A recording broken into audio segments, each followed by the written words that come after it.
This week's Torah reading is called Va'era, where God speaks to Moses and tells him that I have made myself known. I have shown myself to the forefathers Abraham, Isaac, and Jacob, our matriarchs and patriarchs. I made myself known to them. I've gotten to know them. I have shown myself to them. We've had a special relationship, but that relationship was limited. It was limited to one name of God, Kel Shaddai.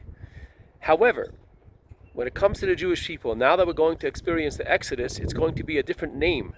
God's ineffable name, Yud-Kei Vav-Kei, Havaya, Adonai, will now become known to the Jewish people, and the relationship is going to take a different level.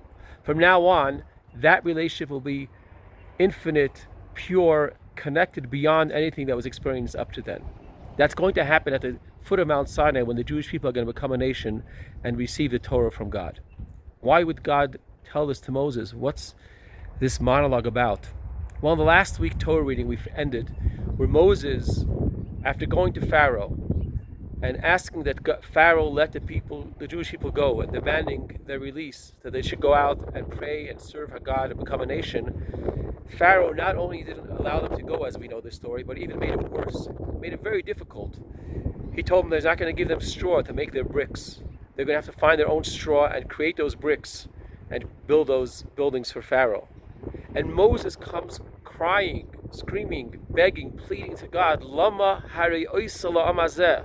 Why is it that you did such terrible evil to this people, God? Why did you send me to redeem them and made things worse? Not only is it didn't get better, but it got worse. Why? This question of Moses reverberates throughout Jewish history. Why are we suffering? What's the hardships? And that's where God explains to Moses and tells Moses that although you may not understand it, it may not comfort you, but there's something to know. There's going to be an incredible relationship now that was never before. We're going to become a special people.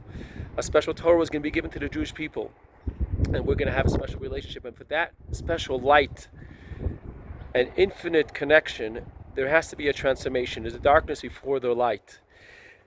Incredible light comes after hard, difficult times. So this is not just a mistake, but this is a process in the revelation. Now, that doesn't really give explanation or doesn't comfort us fully, but it does give us a little bit of understanding of the suffering and the hardships. There's a process. In order to transform into a new entity, a new life, there is a process of darkness. This happens before birth as well. Right before the moment before birth is the hardest time. The mother is suffering and pain, and finally there's a birth. And we find ourselves now in very difficult times. There's suffering around the world, there's wars, there's illness. But we're also promised through our prophets that there's also going to be a great time of peace and kindness and a new light, a new relationship with God, where there's not going to be any more suffering. And as we've been told by many, these are the birth pangs before the coming of Mashiach. We find ourselves in winter.